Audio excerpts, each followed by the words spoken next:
Great, thank you, Robin. Thank you, Adam. And it is my pleasure and honor to introduce our keynote speaker. And I want to talk a little bit about the conference theme and then how Beth's work really intersects with exactly what we want to talk about over the course of the next few days. So to begin with, as Adam noted, on May 27th, 2021, the remains of 215 Indigenous children, some as young as 3 years old, were found at unmarked graves at a residential school in Kamloops, BC. The landmark Truth and Reconciliation report released in 2015 called residential schools, and I quote, a systematic government-sponsored attempt to destroy Aboriginal cultures and languages and to assimilate Aboriginal people so that they no longer existed as distinct peoples. Thousands more children who died at residential schools are unaccounted for. It is estimated that over the 150 years, 7 generations, that residential schools were operating in every province and territory, 150,000 Indigenous, Inuit, and Métis children were forcibly removed from their families and communities and taken to these church and state-run schools. A Twitter user with the handle Bannock the Hammock tweeted, 1996. That's when the last residential school closed. I graduated in 1995 from one of them.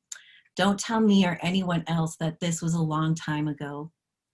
In an open letter, Dr. Florence Glanfield, Vice Provost, Indigenous Programming and Research at the University of Alberta, wrote, this tragic story is a reminder of the significance and urgency of the work that we undertake as individuals, as researchers, and as universities to not only acknowledge this dark stain on Canada's history, but to recognize that this history unfolds daily in our current living.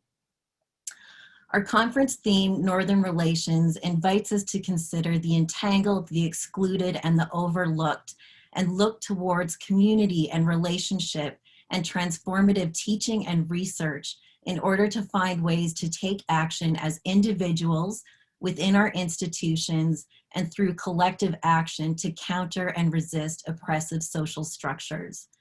In her keynote, Unexpected and Overlooked, Understanding Epistemicide and Information Science, Dr. Beth Patton provides a way forward by calling for a critical examination of the ways in which we in library and information science, quote, have systematically undermined knowledge systems falling outside of Western traditions.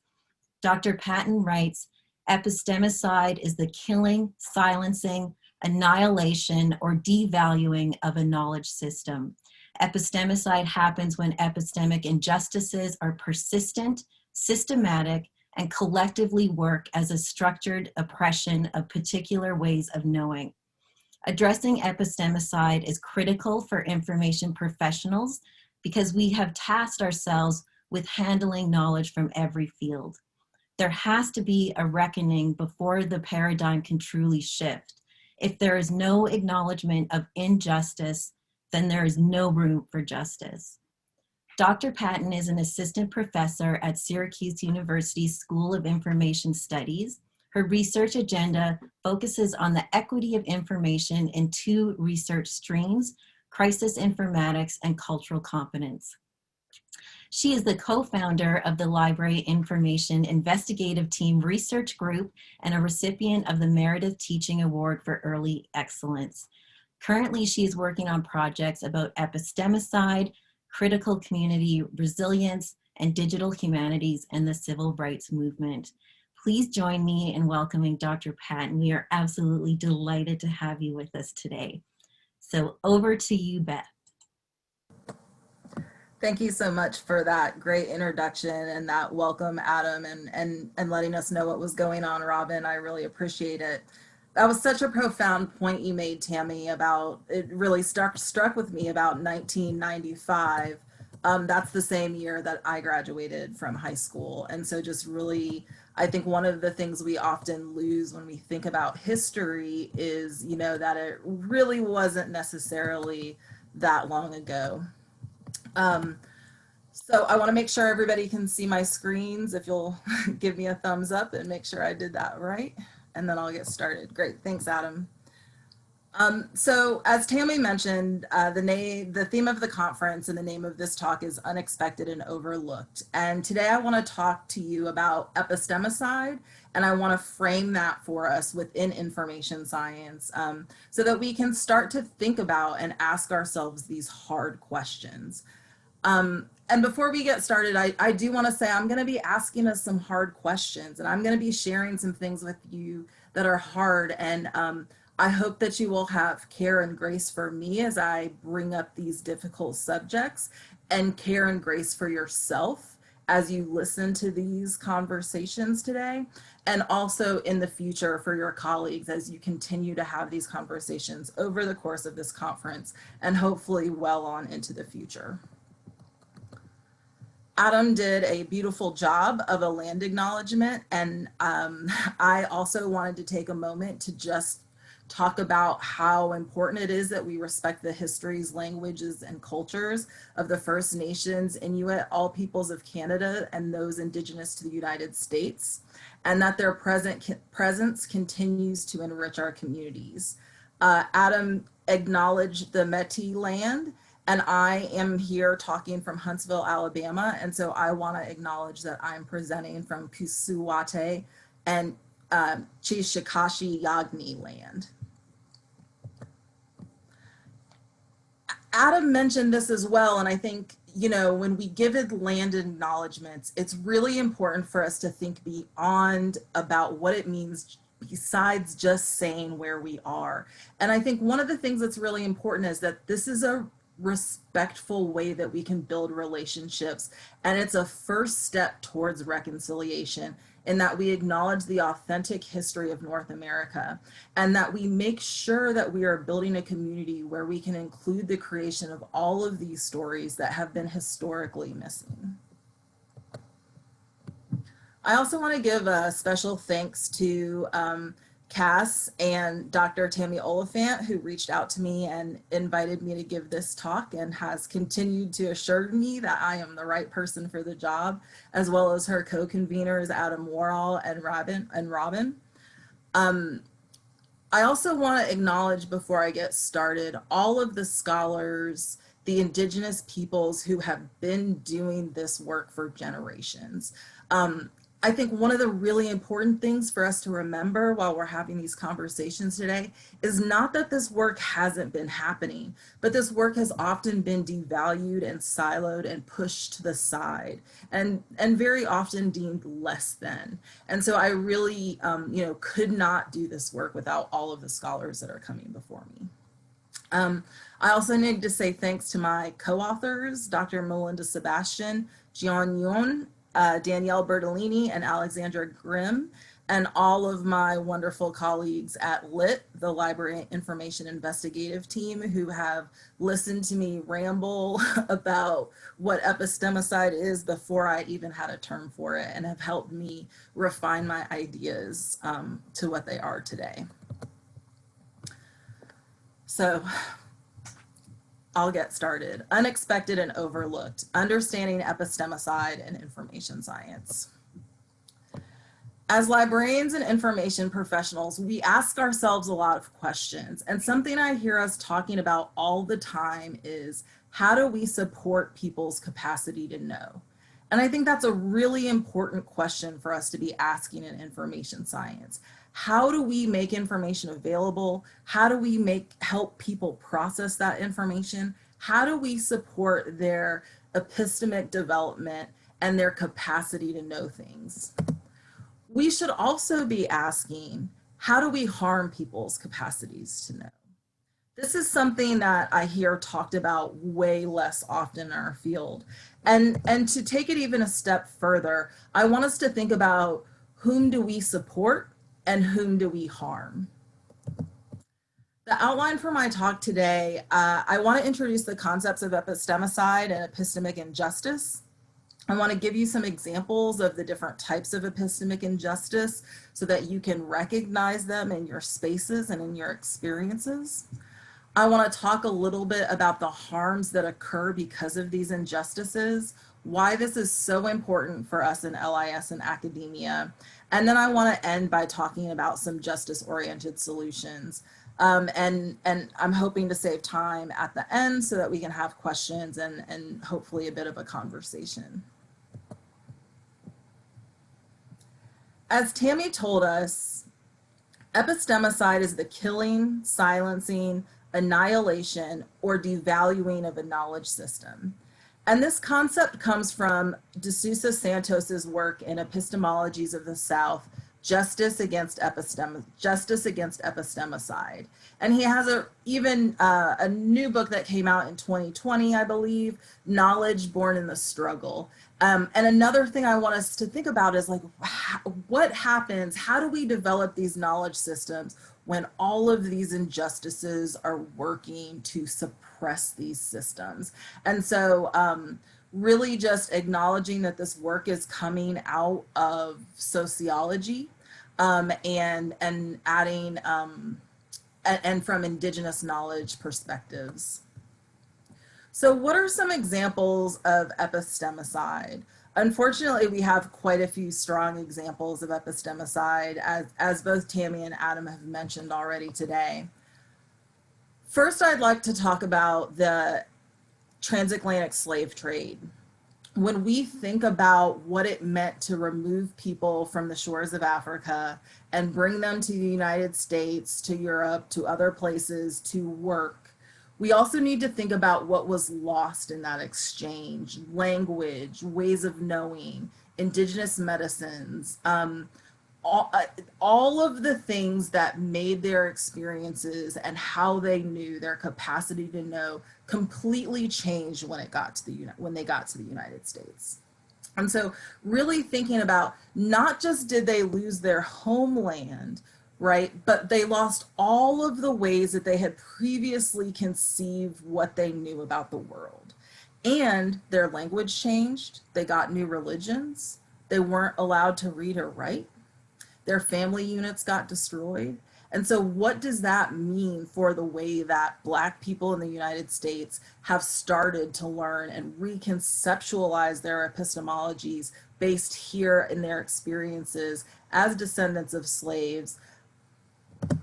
We can think about the Salem witch hunts in Massachusetts, and when women were killed, often for their ways of knowing, understanding plants, understanding medicine and chemistry, and this work being deemed as evil because it was a different way to know than what other folks knew.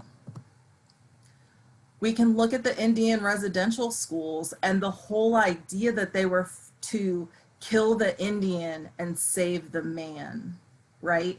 We wanted to expel their cultural beliefs. We wanted to get rid of their languages, and we wanted to make them Canadian, make them American. And in that, we destroyed epistemologies and epistemological developments.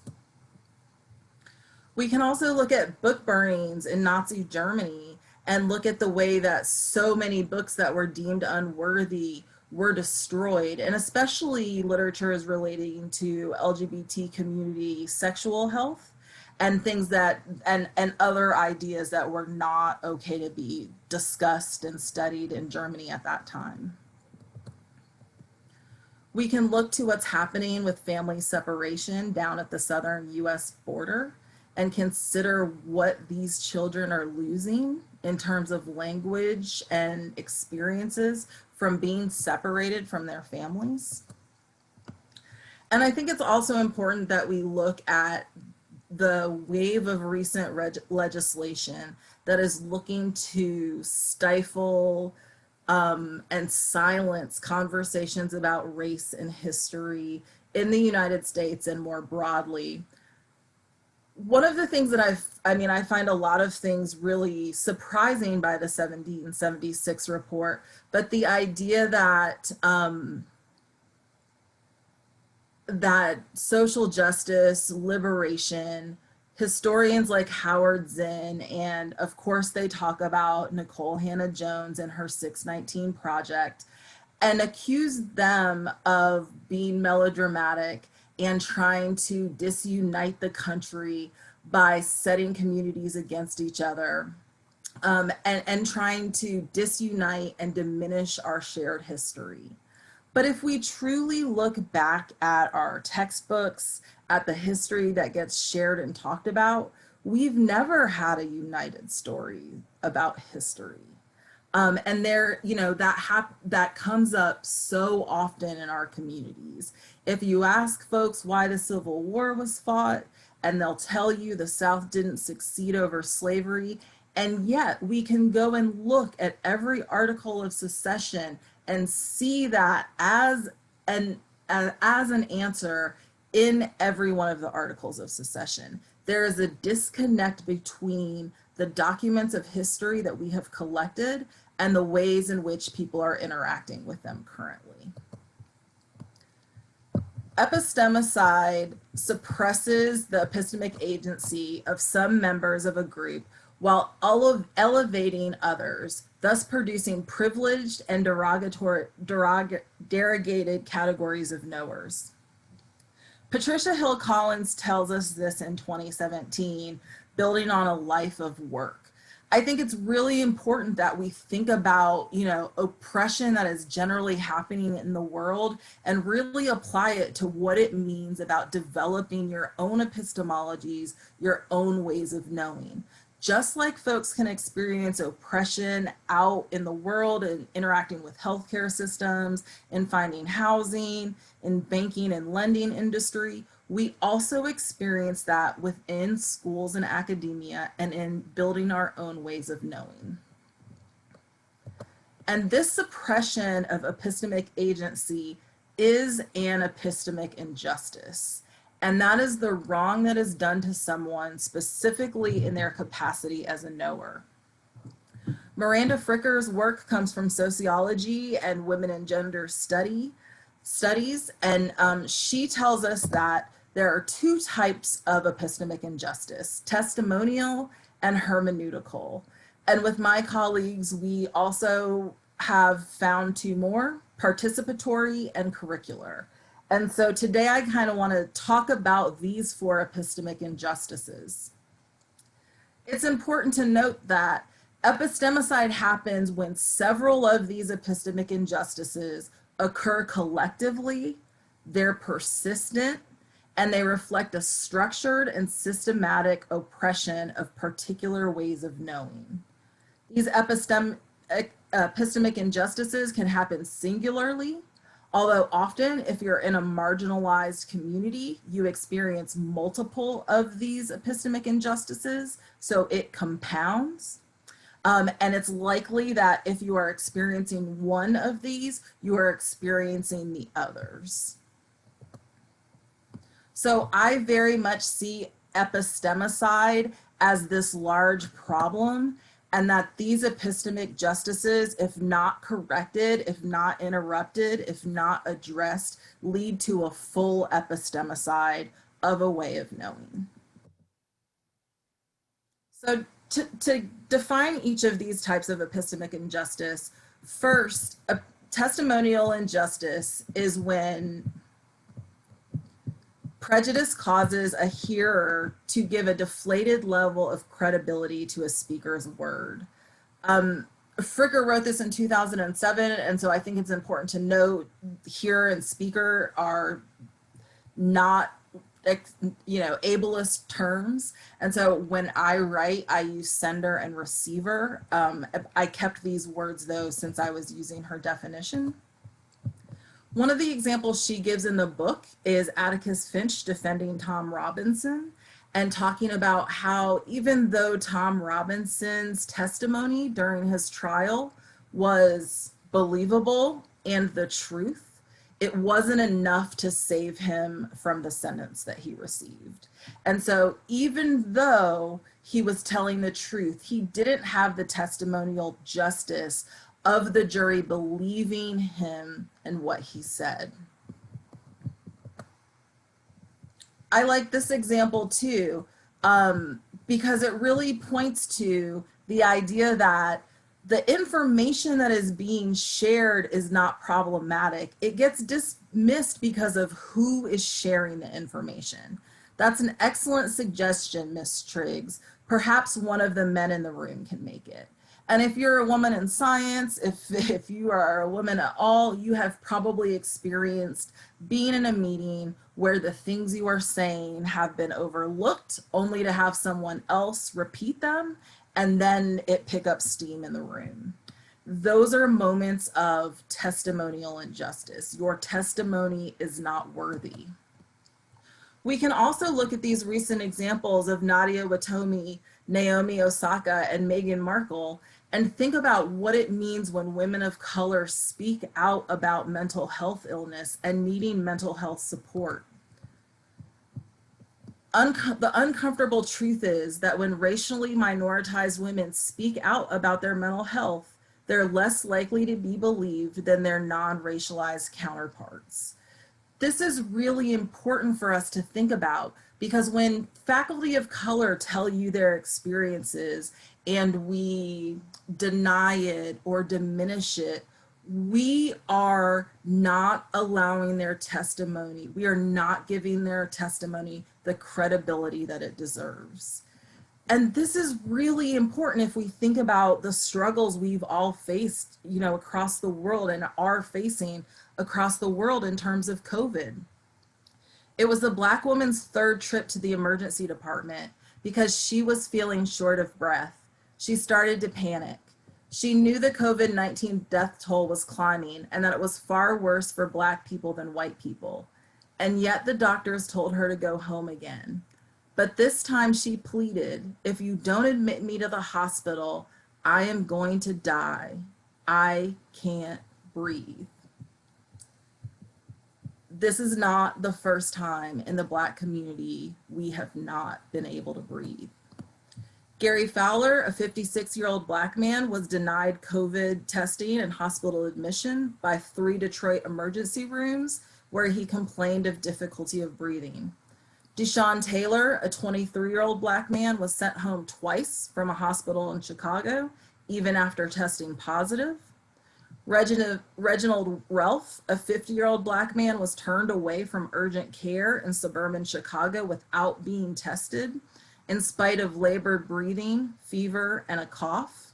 Kimora Lynham, a 9-year-old Black girl with a fever of 103 degrees, was sent home from a Florida academic medical center without being tested. They all died soon after. One of the reasons why I wanted to share this story with you is because if we look at the medical protocols for COVID, we used oxygen readers to understand how much oxygen people were getting. But at least going back to 2007, we've known that oxygen meters don't read well on darker skin. Devices used in COVID-19 treatment and detection, the device that our doctors use to decide whether to escalate care or not, is known to give errors for those with darker skin. This is an information problem because we care about health informatics and designing tools like this. But this is a testimonial injustice because when Black people say they can't breathe, their doctors were relying more on faulty medical equipment and gave that a higher level of credibility than the actual testimony of those folks that were struggling to breathe. Hermeneutical injustice is a gap in the collective interpretive resources, creating a barrier for someone who is trying to make sense of their social experiences. These hermeneutical injustices are when we don't have the words to describe what we are experiencing. In her book, Miranda Fricker talks about Anita Hill's testimony and points to how generations of women had experienced sexual harassment at work, but didn't have terms for it and didn't have legal recourse in order to help protect themselves from the sexual harassment that they were experiencing. This again happened in the Me Too movement. After folks started talking about Me Too and sharing their stories, we saw in some countries up to a 14% increase in women reporting sexual assaults. It's really important that we have the language to talk about our experiences with oppression. Participatory injustice is the exclusion of one's participation in their own epistemological development. And this can be completely shutting someone out of being able to experience education, but it also includes dismissive behaviors like keeping someone out of the loop.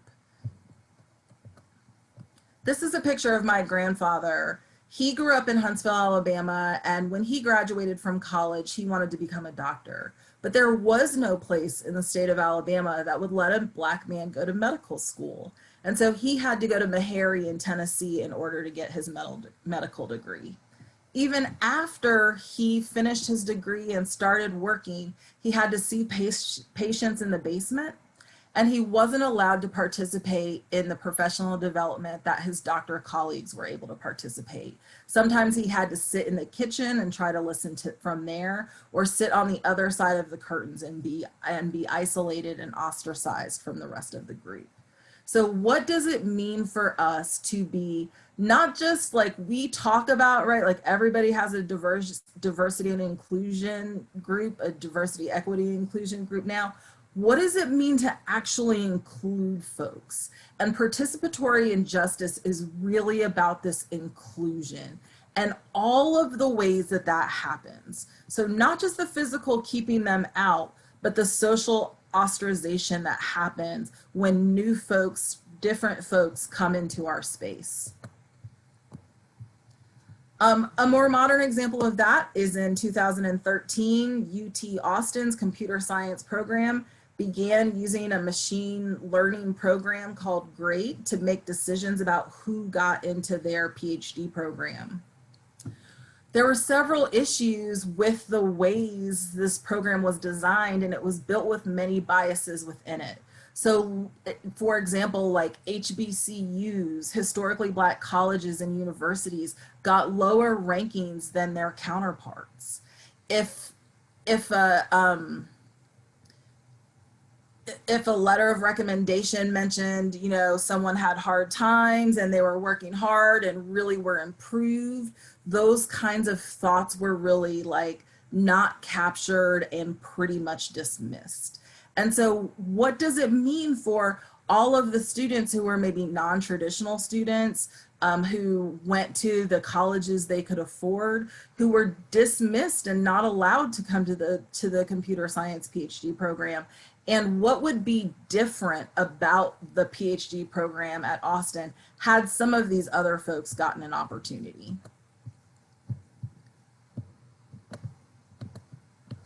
Curricular injustice happens when physical resources are not available to support epistemic growth and are used to suppress and eliminate the creation of rival and alternative knowledges. If we look across the news and the history of the United States, just today, Georgia came out with some new legislations about what we can teach and what we can't teach. And Carter G. Woodson has been telling us for almost 100 years that we have misstepped in our education program. And he was even very critical of HBCUs in not incorporating Black knowledge and Black epistemologies to the extent that they should have been included in our curriculums. From the teaching of science, the Negro was likewise eliminated. The beginnings of science in various parts of the Orient were mentioned, but the Africans' early advancements in this field were omitted. Students were not told that ancient Africans of the interior knew sufficient science to concoct potions for arrowheads, to mix durable colors for paintings, to extract metals from nature and refine them for development in industrial art. Likewise, these stories were missing from our literature discussions, from our history discussions, from our science discussions. Iacovone is a professor at Harvard who has been a historian at Harvard who has been looking back at how textbooks taught white supremacy. And it's more fair to say are teaching white supremacy. And looks at what needs to change within our textbooks to stop promoting white supremacy within our schools. So those are the 4 epistemic injustices: testimonial, hermeneutical, participatory, and curricular. And I want to take a little bit of time and talk about the harms that these injustices cause, because the harms happen at different levels. The primary harm is experienced by the individual. And the secondary harm, Fricker tells us, is experienced by the collective. And we added a concept about the third harm, which is experienced in the future. And so, you know, to use a little metaphor, if we think about a stone hitting a pond, right? That stone hitting the water is that primary harm. The disruption of the water is the secondary harm. And if we think about the ways in which those ripples continue to grow and how that continues to happen in the future after the initial incident, that is really our idea of the third harm. So take, for example, a new professor who comes to a university excited to do research, and one of the first things one of the full professors says to her is, "Keep your work out of the diversity ghetto," unquote. That primary harm happens to that professor in that they immediately start second guessing their work. They wonder about the value of the work. And these kind of statements can have true chilling effects on what new faculty are willing to work on. So not only is that new professor harmed in that moment and in that instant, if you're anything like me, you relive that experience over and over again. You hear those words time and time again. It doesn't just stop with that one moment. But not only is an individual harmed, the larger society misses out on the chance to learn from that individual in that moment. That means that professor is less likely to speak up about diversity issues in faculty meetings. They're less likely to offer to do research talks at the school. Their work has been invalidated, and so now every time they try to do this work, an extra risk has been placed upon it. But not only is that individual harmed and our peers and colleagues harmed, but the harm is exponential in its potential to hurt. It's intergenerational, not just depriving the individual, not just depriving those at the moment in time, but the third harm addresses the scope of loss in the future, which is really impossible to quantify, but it's possible for us to imagine. So if that professor who gets harmed on her first week as a professor never writes that paper, her colleagues can't learn from it, but also the next generations of scholars can't learn from it. Isaac Newton said, you know, right, I'm standing on the shoulders of giants, and I, you know, I am able to do this work because of those who have done that work before me. Well, what if we've excluded the work before us? What if we've silenced those voices? What if we've deleted those records? How do we build epistemology on things that are not there? If that work isn't published, if I hadn't done this epistemicide work, then we couldn't cite it. I couldn't be here giving this talk now, and people wouldn't be able to cite it in the future. It causes this harm that continues to exponentially grow in the future. And so it's impossible to address it once we get to the third harm. It means that we have to be proactive in the LIS fields in interrupting and stopping the epistemic injustices when they happen in those moments so that we do not continue this intergenerational harm. So why is this important for academia and LIS? I hope in hearing some of this stuff, you know this a little bit, but part of it is because we in academia broadly and in LIS specifically have tasked ourselves with being the gatekeepers of knowledge. We decide what is worthy of preservation, what is worthy of being archived, what is worthy of being digitized, shared in our communities. And this is true for both the information field, but because we're librarians and information scientists, we are responsible for organizing, sharing, disseminating all of the information in the other fields as well. And so if we aren't addressing our own hermeneutical gaps, if we aren't looking at our own participatory injustices, we are and will be continuing to commit these epistemic injustices in our field and allowing for epistemicide to happen down the road. So I think when we think about testimonial injustices, we can think of so many stories of professors of color, queer professors, women who have been dismissed in their testimonies and who are accused of being in the wrong space or not quite belonging. Henry Louis Gates came home from a trip to China. The door on his lock was weird. He like pushed his door open, and when the police in Cambridge came to see what was going on, they would not believe that it was his home. We can look at what happened to Danielle Morgan at Santa Clara, whose brother was, who the police felt like, the campus police felt like her brother didn't belong in that community. And when she opened up the door, they didn't believe that she belonged in the faculty housing either, even though she had been an assistant professor for almost 4 years and living in that space at that time. Or we can look to Steve Locke's story, who was accused of a break-in and stopped and questioned by the police, and when he shared his testimony was not believed about who he was, that he had a right to be where he was, and that he wasn't committing that robbery at the time that he was eating lunch in between classes.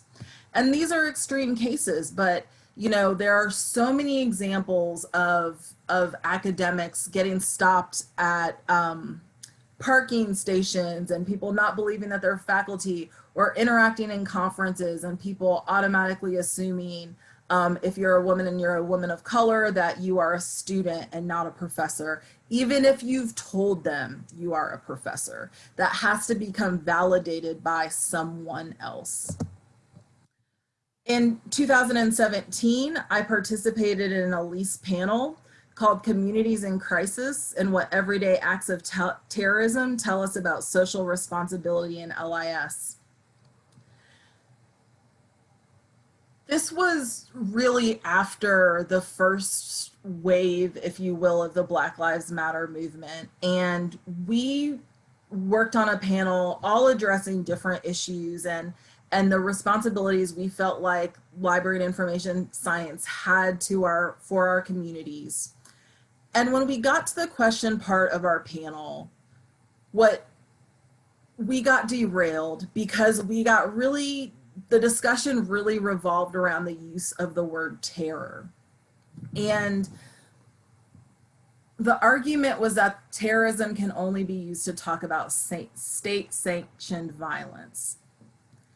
You know, police violence is state-sanctioned violence, but even that aside, how are you or how are we as outside researchers gonna come in and tell communities that they don't feel terrorized or that they are not living in terror? It's really important that when we know, that we can understand as outsiders, when people tell us their experiences, we should believe them. And so for that entire panel, rather than us being able to discuss what libraries could do to support our communities that have been harmed, we instead debated semantically about the word terrorism and who gets to say they live in terror. our testimonies of living in our communities was not enough. This is a snapshot of a Pew report from 2017, and it shows us that college students are twice as likely as faculty to be Black and 4 times as likely to be Hispanic. If we look down into the depths of the chart, we can see that white and Asian students are overrepresented by faculty, and everyone else is underrepresented by faculty. And this is also kind of a participatory injustice, right? And like, who actually even gets to be in this space at all? But it becomes a hermeneutical injustice, because if white and Asian professors haven't studied critical race theory, if they haven't studied other critical methodologies, other ways of knowing, they might not be prepared to support dissertations by communities of color that want to examine these issues. And then the burden of that work gets placed onto our faculty of color, who are often already overburdened with the students that we currently have. And another example for me was just this term epistemicide. I was in a meeting where we were evaluating research, and I realized that I was the only person that really knew anything about the work that was being discussed. And if I didn't step up in that moment and say, yeah, no, they did that work right, you know, the things they said were valid, it would have got completely dismissed if I wasn't in that room. My peers didn't understand the values or merits of that work. And I walked out of that meeting with like a visceral feeling like something weird happened. There was like, if I wasn't there, it wouldn't be fixed. And so, you know, in time and in reading, I spent probably almost a year probably trying to find a terminology that would describe like what it meant when people in the room didn't understand the terms we were talking about. And epistemicide is what I stumbled upon. And now that I have this language, I have this word, and I can identify the types of injustices that lead to epistemicide, I'm able to discuss it and address it, much like those Me Too examples. When we think about academic publishing and what what that model looks like, I think we also need to think about this as a participatory injustice issue. I want to write for librarians and information professionals so that I can help change our field.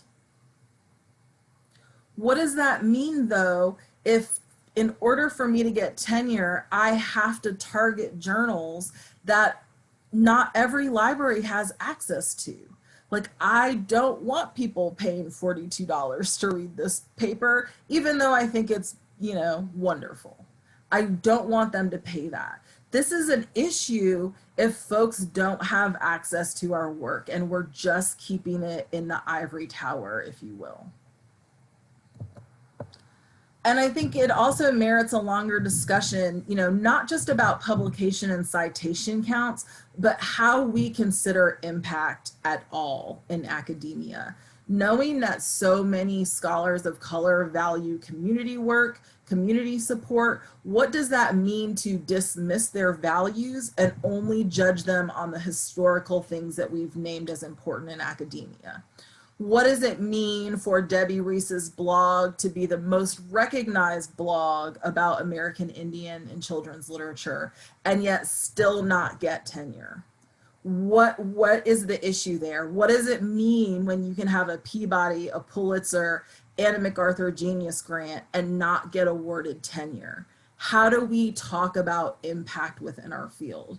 And I think also if we look into like H-index and journal impact factor, who gets to decide what journals are most important? And then we weigh that on our scholars' work and in deeming who is worthy of getting tenure. And I think that that is worth us having, you know, a longer conversation about. I also want us to think about curriculum injustice. So here in Alabama, the Archives Department last summer acknowledged their role in distorting Alabama's racial history.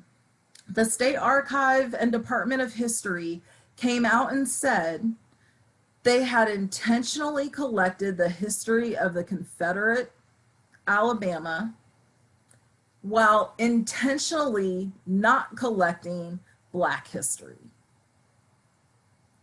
This is an organization that we should be able to go to look at our documents of history in order to be able to pull a picture together through primary documents. But what does it mean when our historical and archival institutions have done this oppression systematically going back for generations? Like, some of this can't be fixed. And not only that, we are turning out libraries and information scientists who will go into archives and go into these spaces and continue to commit these offenses. We can look towards Governor Wilder of Virginia, who was the governor from 1990 to 1994. He was the 66th governor of the state of Virginia and the first Black governor, the only person of color, I believe. And his papers are not finished at the state library yet, even though all of the governors before him papers are finished, and most of the governors since him are finished. And so, of course, this was just an oversight and it was a mistake. But what if you're a kid in Virginia doing history reports about governors and the only Black governor's information is not included? This is erasure. This is epistemicide. These resources missing from our collective memory and our institutions are committing an epistemicide by erasing these experiences and these papers from our communities. So how do we move towards justice? One of the first things I think we can do is we can amplify voices of those that are different than us. Stepping back and amplifying the voices of other folks. When I teach classes about cultural competence, one of the things that I really try to convey to each other is that we aren't trying to agree on everything. That's not our goal. Our goal is to understand where other folks are coming from. If we don't ever step back and let other people talk, then we can never have that experience. Think about how you can make space for other voices in your classes, in your curriculums, in your research spaces. And I want to share with you a few more examples of testimonial injustices and then a few more justice-oriented solutions. So types of injustices: disregarding the capacity of knowers, devaluing minority research, invalidating the authority of a person of color as a faculty member.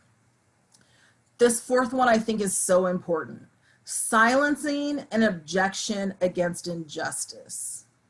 So often, when people of color, when women, with people with disabilities speak up about the injustices they face, we demean those injustices, we diminish them, and we label those folks as problems.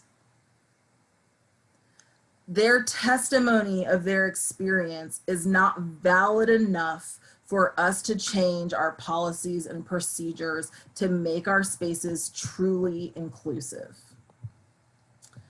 We also see the discrediting of Black faculty of color, especially in student evaluations. I think students absolutely have to be able to give testimony about their experiences in our classes, but I think it's also important for us to think about how we weight and measure those testimonies, and especially understanding the types of biases that women, that people with accents experience when it comes to reading your teaching evaluations. So some solutions: believe your community members when they share their experiences. Don't what if them, don't try to negate it, don't make excuses, just believe them. Work toward amplifying and/or recentering voices and the work of your community members. So make sure that when somebody shares an email about something hard, or they speak up in a meeting and put themselves out on a limb to say something hard, don't wait till later to say, oh, I really agreed with you. Like, while that acknowledgement is like good and fine, what would really matter is when people take a risk to point out injustice in a community space, that you support them visibly out loud in that moment. And I think something we can all work on more is acknowledge when your own experience or knowledge is limited and someone else's experience may deserve more credibility. Know when your own experience or knowledge is limited and someone else's experience may deserve more credibility. Like, that's the academic version of like have several seats, right? Think about when your experiences are not as credible about a topic as something else. And, you know, if we practice cultural humility, I think we can understand that, right, we can't have all of the experiences. We will never know all the things. We can't read all of the books. And so there have to be moments when we are not experts and someone else knows that subject more. Looking at hermeneutical, I think that this is another beautiful example of a justice-focused solution. So a hermeneutical injustice is indigenous perspectives missing from catalogs. A solution is to create a thesaurus supporting the indigenous community's epistemic power. And justice looks like the Mashantucket Pequot Thesaurus of American Indian Terminology, which is a method to incorporate indigenous perspectives into mainstream controlled vocabularies. So thinking about the ways in which we organize information and how our other community members organize information, and finding ways to connect those in our controlled vocabulary. Hermeneutical injustice also looks like institutional failures leading to cultural taxation. If you are the only of whatever in your department, the idea that like your voice is valuable and we need you in this meeting, and oh, they need you in this meeting, and oh, they need you in that meeting, right? Because there's no one else to be there to provide a cultural explanation for you. And so communities of color, folks with disabilities, they end up getting overtaxed within our university systems. We are overrepresented and asked often to serve on diversity committees, even when our work in and of itself isn't about diversity. And we also end up being the diversity on other committees. We often are asked to mentor students of color, including students from outside our departments, because of the lack of professors of color. And we also find ourselves with the burden of educating others when things like the murder of George Floyd took place and the racial reckoning. Often faculty of color felt like if we don't say something, who's gonna say something? If we don't help our community learn, who's gonna help them learn? And that becomes a burden for us and extra service work. One of the solutions I see here is that we make concepts and theories around race, gender, and oppression, make sure these are understood by all faculty, staff, and students, so that we're not exploiting our BIPOC, queer, disabled community, so that we all understand what these oppressions and experiences are like. There is a long provenance of queer literature, of disability literature, of literature around race and gender.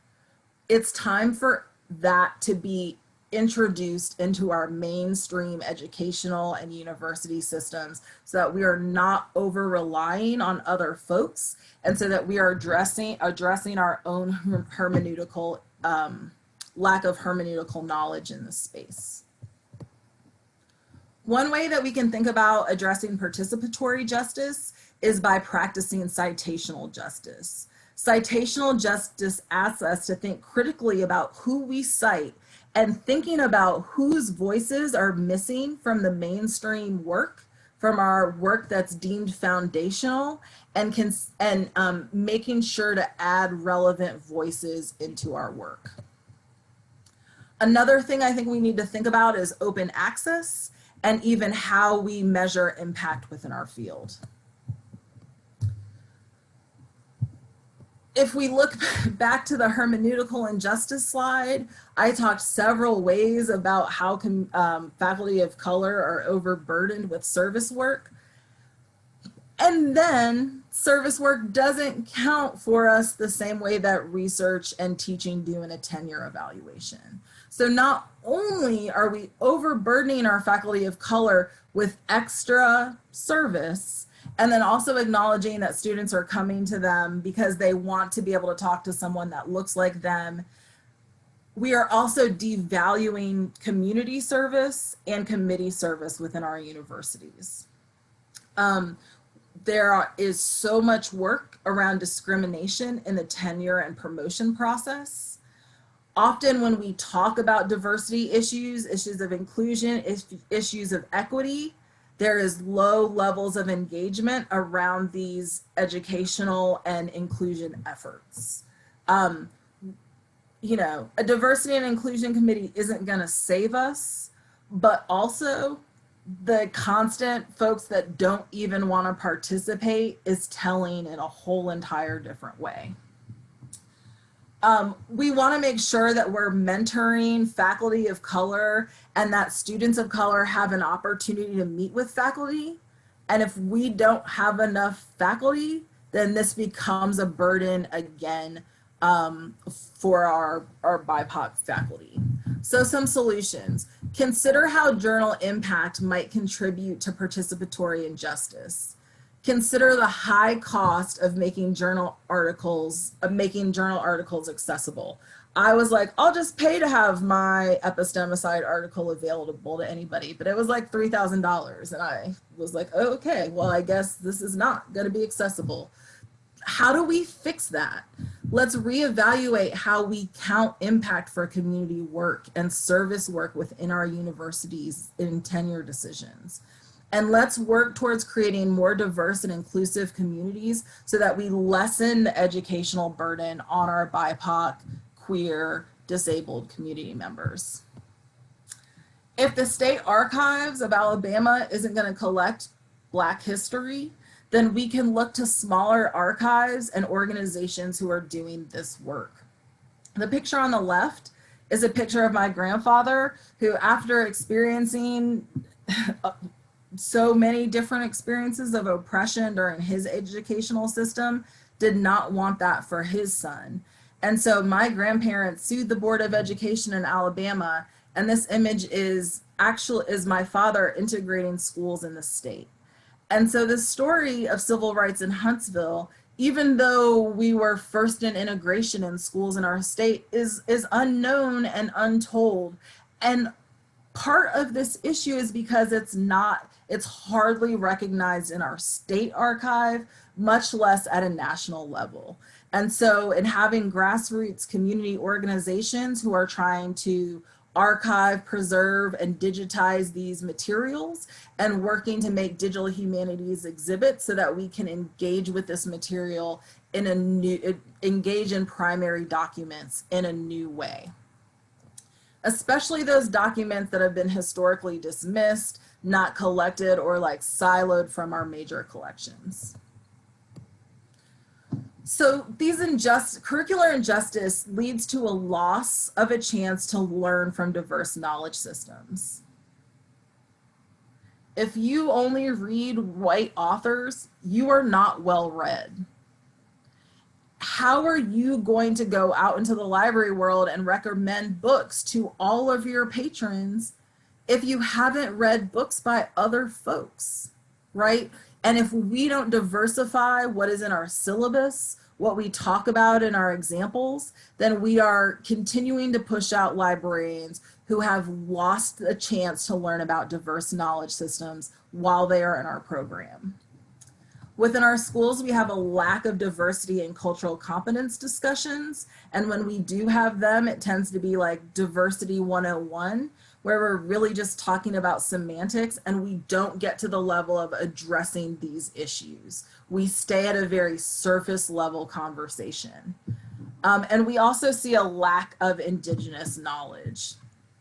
Some things that we can do: conduct a syllabus audit, intentionally practice citational justice to include missing voices. I think we should move away from textbooks to diversify the voices we're sharing within our classrooms. If you have one textbook, right, you're going to get a few voices. It's more work to find articles and subject pieces, right, piece by piece, but we can include more voices and more experiences that way. And finally, I want us to train the next generation of information science students to identify and correct the gaps in their own curricular experiences. It's hard to know what you don't know, right? I mean, that's a real challenge, but it's important, right? If we go back to think about, like, when don't you know enough? When have you not had enough experiences and someone else might be more credible? That same skill, right, in understanding that we have a gap in our knowledge, we also need to train students how they fill that gap in their knowledge. I wanted to share with you, before I close and open it up for questions, some general suggested readings. Presumed Incompetent is about on its 3rd volume of collected essays, articles, reflections about women of color at the intersection of race and class in academia. And there are so many stories about the ways that folks have experienced invalidation and these different injustices as they've moved through our academic spaces. Sarah Ahmed's On Being Included.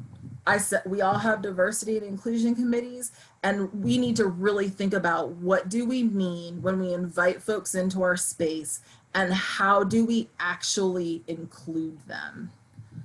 But Nia Silva is known for writing Racism Without Racists, which, if you haven't read that book, I think it's a really powerful and important read that helps you understand the systems of oppression rather than how we experience it at an individual level. Also just put out a book, an edited volume, looking at white logic, white methods. And so how we think about methods. And this can go along with like some of the decolonizing methodology by Smith. And then a couple of suggested readings for within LIS. The JELIS, the Journal of Education and Library Information Science issue of 2019, is all about scholars of color within our field describing their different experiences. Some of them are talking about their experiences during graduate school and moving through PhD programs, while other folks are talking about civility and hostility that they experience as a faculty member. And also the International Journal of Information, Diversity and Inclusion that was recently published. It's edited by Bharat Mira. And there are several articles in there that look at how we engage with some of these harder questions around social justice and inclusion within our information science spaces. I think that was just published last week. So what's next? Well, discuss curriculum epistemicide and MLIS programs. That's crossed out, not because it's not important, but because I finished writing that book chapter, and it is in publication in a book that will be coming out soon on social justice pedagogy in LIS. I think that there are probably other types of epistemic injustices out there. These are the 4 that we have, or 2 that Miranda Fricker identified, and the other 2 that we feel comfortable discussing. We found enough examples in the work, but I think that there's others out there. And so I'd love to hear people talk about other ways that their epistemology has been suppressed, their epistemological development has been suppressed. I am currently working on thinking more about how epistemicide intersects with tenure and promotion, including thinking about journal impact, citations, and impact, and how we think about evaluating communities, scholars of color. And then finally, working to validate this conceptual framework through qualitative and quantitative research. So in closing, epistemic injustices are persistent, structured, and continuous. And if we don't interrupt them, it leads to epistemicide, which is the killing, silencing, devaluing, or annihilation of one's ways of knowing. James Baldwin said that not everything faced can be changed, but nothing can change until we face it. And I believe that that is true with epistemic injustices. If we don't make space to understand these injustices, we cannot work towards justice. Thank you.